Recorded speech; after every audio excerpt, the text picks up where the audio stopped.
Salut, c'est Alex. Comment faire les bons choix quand on achète des portes et fenêtres? Les meilleurs trucs, dès maintenant.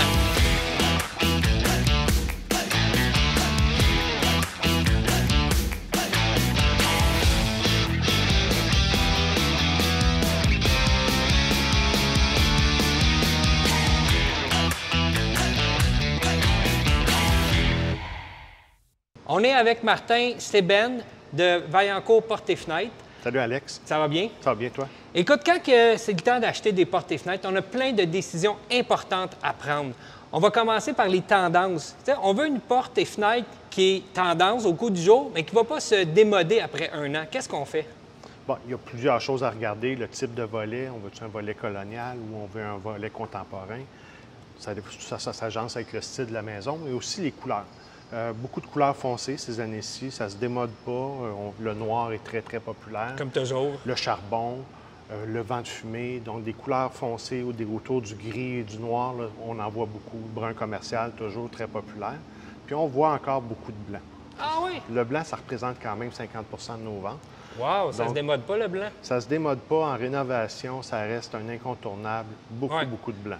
Puis côté mécanisme, je pense qu'il y a un paquet de mécanismes, haubans, guillotine, battant. Comment qu'on sépare tout ça? Qu'est-ce qui va où en général? Bien, ça dépend un peu du style de la maison. Là, si on parle de fenêtre à guillotine, puis fenêtre à battant, puis auvent, là, deux familles un peu séparées, deux styles séparés, la fenêtre à guillotine va se retrouver plus dans une maison champêtre. OK. On va voir plus ce style de fenêtre-là. La fenêtre à battant, la fenêtre au vent va se voir plus dans la fenêtre contemporaine, les fenêtres surdimensionnées, les grandes fenêtres. Ouais. C'est plus dans ce style de fenêtre-là qu'on va voir ça. On va parler un peu du surdimensionné, parce que c'est ça qu'on a installé chez nous. On a installé une porte patio surdimensionnée. Ça revient à mode, ça, là. Oui, super beau. Ça laisse entrer beaucoup de lumière dans la maison. C'est intéressant. C'est comme si on vivait dehors. Ça ajoute beaucoup de lumière à la maison, puis beaucoup de style. Côté pratique, il faut choisir le bon système d'ouverture. Donc, on va mettre le système d'ouverture, exemple guillotine, à quel endroit ou battant à quel endroit? Bon, il reste que la fenêtre à battant puis la fenêtre à auvent, c'est les modèles de fenêtres qui sont les plus performants.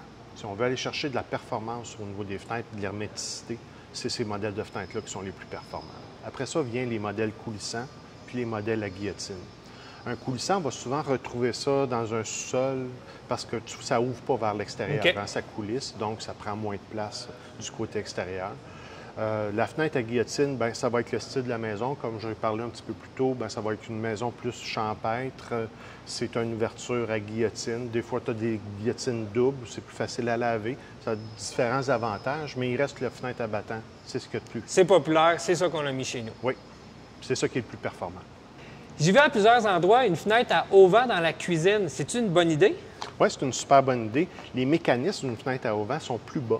Fait que sont plus faciles à rejoindre pour les personnes de plus petite taille. Par exemple, on peut imaginer qu'on enjambe le comptoir de cuisine. Bien, comme la mécanique est plus bas, c'est plus facile à ouvrir, plus facile à fermer.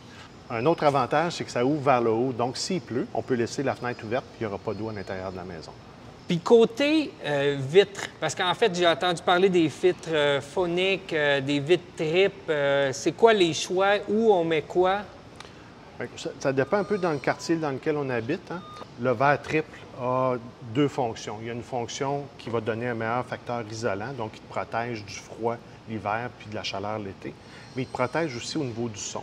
Fait que si tu habites dans un endroit où c'est très passant, par exemple, en ville, où il y a une traque de chemin de fer, une autoroute, ça peut être intéressant d'avoir du verre triple, même si on n'aurait pas besoin au niveau de l'isolation. On a quand même un bon gain énergétique, je pense, quand même, avoir des fenêtres triples. On va sauver de l'argent à la fin, donc ça va le rentabiliser un peu. Oui, ça se rentabilise avec les années, donc ça prend moins de chaleur pour chauffer la maison, donc le verre est plus efficace, oui.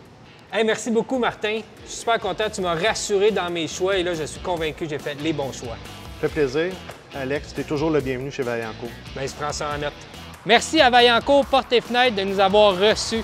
Vaillancourt Portes et Fenêtres, c'est des produits faits au Québec, des produits durables. Ils sont tellement durables qu'ils offrent la meilleure garantie à vie de l'industrie. Sur ce, bonne réno!